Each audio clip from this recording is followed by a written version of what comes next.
Mike Without Makeup podcast. And this is yours truly, your girl, Iman. I want to touch base on mental health awareness. I've noticed that in this generation that mental health illness is really bad in our youth generation, this generation especially. Um, yeah, these babies are not wanting to live and feel like they don't have nothing to look forward to. It's crazy. It's like what's happening at the home that this is not being detected. What are we not doing as parents to make sure that our kids don't feel worthless or feel like there's no point of living, or they don't see a future, or they have no ambition, no drive, or no hope for themselves. And it's like, damn, is more of this going on. And I would hate to see it be like a normal thing, because this is not normal at all. I personally, my opinion, I feel like a lot of this, the touch base, it starts from the food we put in our body. Because some of the foods that y'all put in your body is not good for your brain. That could be one thing. Another thing is their home. What type of lifestyle are they living at their house? What type of parents do they have? Bullying, low self-esteem. So I feel like us as parents, we should pay more attention to our kids, because I know these kids love to have their technology, their little iPads and their cell phones. And listen, I fall victim to it too. Like, I have a 13-year-old son, and some days I just don't feel like being an adult and having responsibilities.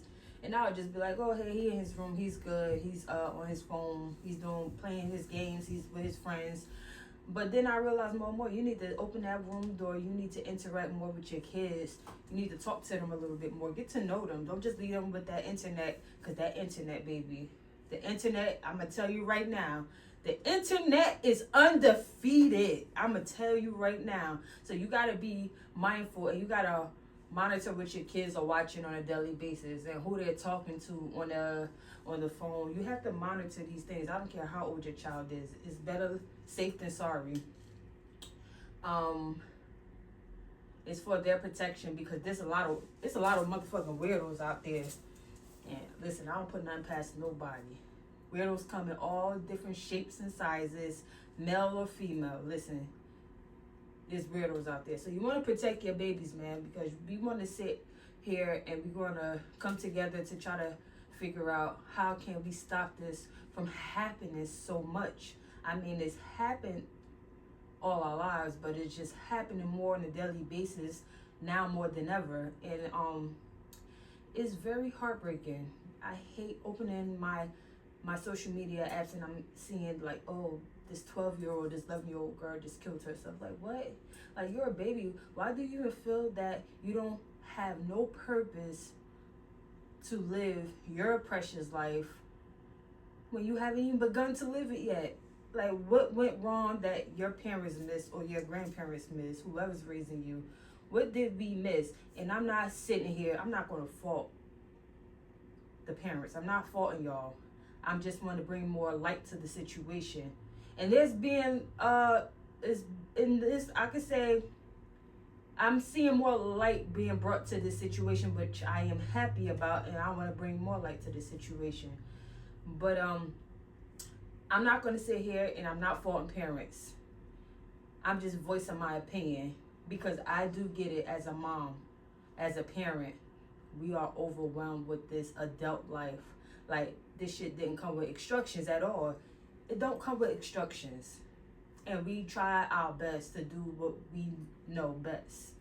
And sometimes we may not know, because we were not taught how to be a perfect mom or a perfect dad. Listen, we love our babies and we want to take care of them the best way we can. But we are allowed to make mistakes, because we're learning too. I mean, we wasn't given this handbook on how to do this, right? And we make mistakes, we get overwhelmed, life be lifing for us, and then you have kids. That's a lot, especially for the single parents. That's a lot. So if we miss little things here and there, listen, nobody's perfect. Nobody's perfect. We live to learn, and we learn, and we live to learn another day. Sorry, but I'm not editing that out. It came out wrong, but you get my drift, right? So, one thing I do want to say is that talk to your kids more. Ask them questions. Try to learn them. Try to figure them out a little bit more. Put that pressure on them to get them comfortable to wanting to talk to you about things that may be uncomfortable to talk to you about. I get it. Let them know you get it. It's some things I didn't want to tell my mother. But then at some point, I got comfortable with talking to my mother. When she became more understanding, I became more comfortable. And it wasn't so much of, oh, I was afraid to tell my mom because she's going to whoop my ass or she's going to yell at me. It was, I'm afraid to hurt my mom or disappoint my mom. I don't want to disappoint my mom. That was my thing. But my mom left the space open to let me know that she understands and she's here for me no matter what. And when she, over the years, showed me that, I became more comfortable on my own, and she was patient until I was ready. So that's what happened with me. But different strokes for different folks. All I'm saying is, talk to y'all babies more. Question them. You might get kids that say, "Hey, it's nothing wrong." My son tells me, and I hate when he does this. He nicks it off like, "Oh, it's nothing. I'm good. I'm fine. It's nothing." And I know my child. You know your child. I'll keep asking until you tell me. And then he'll tell me, and I'm like, I knew it was something wrong. I just wanted you to tell me what it was. So don't just be like, oh, okay, he says, or she said, it's nothing wrong, they're fine, and just let them go upstairs on their phone or in their room and lock themselves in their room, because at the end of the day, they're not okay.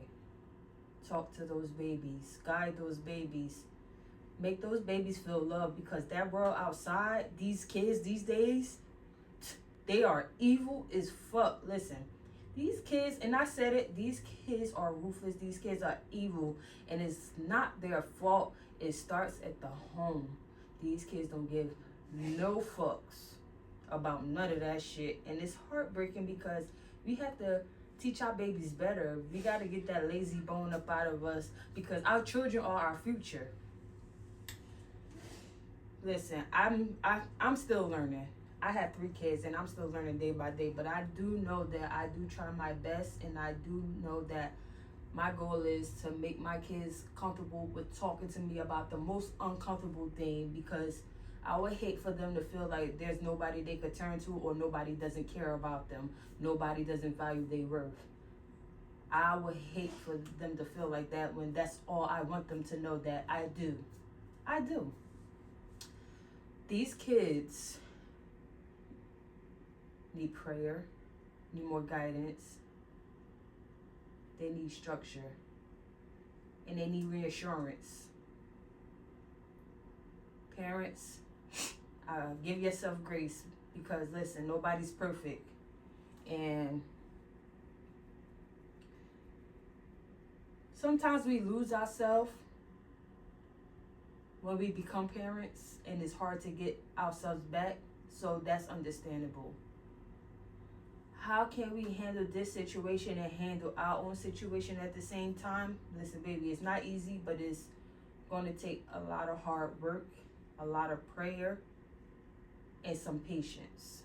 And give yourself grace. I'm gonna stress that more. Give yourself some grace.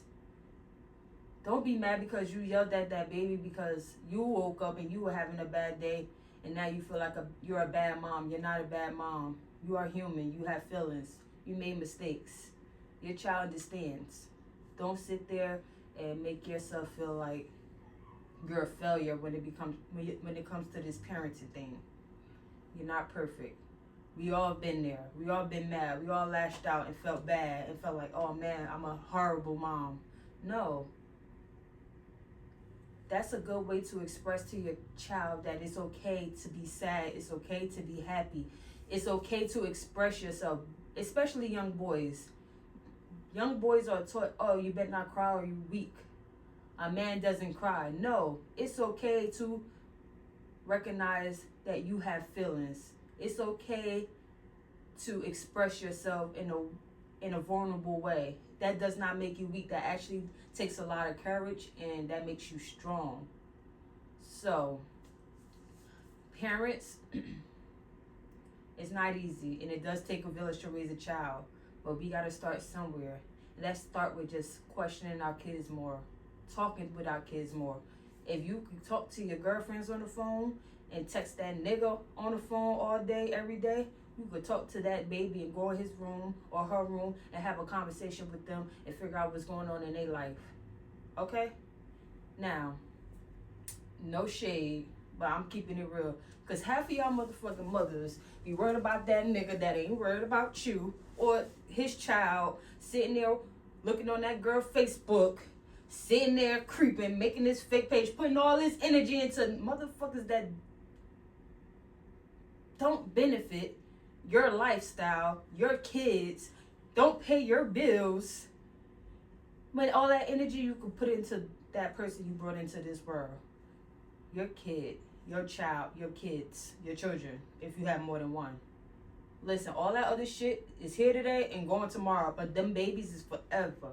That's your bloodline, and that's your first priority. Fuck them niggas, they come and go. Fuck that bitch, they ain't about shit. She gonna be there and do hers, and listen, baby, that shit shouldn't even intertwine with what you got going on. Put them babies first. Put yourself first. Self-love is very important. If your kid don't see you loving yourself and taking care of yourself or respecting yourself, what do you think they're gonna learn how to do that for themselves? We gotta start at home. We gotta start with us. We gotta look in the mirror. We gotta be blunt with ourselves. Listen, we ain't perfect. We done did some shit in our life. Listen, who hasn't? But we gotta first acknowledge us. And then start from there. We gotta acknowledge our wrongs, our rights. And we gotta understand that everything you do, your child is watching. Everything you say, your child is remembering. So choose your words wisely. Choose your approach, a different approach. When this is not working, try another approach. Because it is definitely worth it. Because mental health illness, baby, I'm telling you, you don't know what your child is dealing with in school. You don't know. We got some spiteful ass teachers. Your child could be dealing with a racist teacher or a vindictive teacher or a hateful ass teacher and come home to you like ain't nothing happened. You're not in that school with them with all them hours. You're probably more than likely at work. Or you're probably home taking care of your other kids or doing other things. And that's not your fault because this shit don't come with instructions, like I said. But you never know, because when you send your child to that outside world, baby, they be ready to chew you up and spit you out. So you want to prepare your child. You want to talk to your child. You want to build confidence in your child so they know how to deal with people like that. They know how to maneuver in this life. They know how to move on with grace and keep God first. Okay? So that's very important to me. And listen, we had them babies. We gotta do the work. It's not easy. Nobody said it was gonna be easy, but we gotta do the fucking work. We gotta do the work. Okay? And listen, a prayer goes a long way, baby. Never give up on a prayer. Because that man up there already answered your prayers. You just don't know it yet. Keep faith and keep hope. And put that spill that into your babies. Tell them to always keep God first. Listen, tell them you don't have no friends. You have family and you have God. And that's the most realest shit you could tell your child. You know how many people I grew up with since a childhood, and I may associate with them to this day. But I can only consider maybe a handful of those people who are actually, I'm gonna say family at this point. They're not even my friends, they family. You don't really have friends. And some people really don't have family. All blood ain't family. And teach your kids that too, because you have jealous family members too. You have toxic family members too. And I know sometimes we might not have no choice, where for the single mothers or the people that are together, it's hard. For a 2-parent household, it's still not easy to raise a child. You may need help here and there. Y'all both have full-time jobs. Y'all need babysitters for y'all kids. Y'all might have little babies, and you might only be able to depend on a family member. We have to prepare our kids for the world that we live in. That's all I'm saying. We just have to pray that they take in this information and learn from our mistakes. And a prayer behind it can help a long way too. Because no matter how much we want to protect our babies and be there, we're not going to be here forever. So they need to know how to live without us. They need to know how to maneuver in this world. They need to know how to deal with people, and they need to know how to deal with heartbreak. They need to know that it's okay to get your feelings hurt, but just don't live there. Get back up and keep moving, because life goes on. That time that you sat there and wasted, you don't get it back. You want to talk to your kids. Talking to your kids is very important. If you could sit there and be on Facebook all fucking day, or TikTok, or texting that nigga, you could sit there and talk to your babies. Put more of that time into your babies, because that can save a life. That could save a child's life. Mental health awareness, mental health illness is hitting us more now than ever. And we have to save these babies. I'm all for that. I love the kids. I love children. Children are our future. We have to start now, y'all, because these babies shouldn't feel hopeless. We need to let them know that you are loved. I value you. We need you. You are important. We need to tell them those words. Teach them affirmation. Help them build confidence within themselves, because you're going to have people out there trying to rip that away from them. And let them know that it's okay to not be perfect. It's okay to make mistakes. But hold your head up high and know that God got you. And God will always have you and never let you down. Those friends that you think that are your friends, they will come and go. But family is forever. And God is forever. And I'm going to leave on that note, you guys. And I really wanted to talk about that. That was really bothering me. And for the past couple of weeks, I said, I want to talk to somebody about that. I might do another podcast with my sister on that topic, because, yeah, like I said, it's happening too much right now. It's like, wow, it's happening more and more and more. And I'm like, what the hell is going on? That food, I mean, y'all can believe it or not, the food that you feed, the foods that you feed your children plays a part in that too as well. Do more research. You might not know it all, but it doesn't hurt. We all have phones. We all have access to internet. Do some research. It is that serious, where we gotta try to stop this. Stop these babies from wanting to kill themselves, commit suicide, feel like they have nothing to live for. If we gotta work twice as hard than we do already, then so be it. Because they didn't ask to be here. These kids didn't ask to be here. So we gotta do right by them. Okay? This is Iman, and this is Mike What I Make Up podcast. Peace and blessings.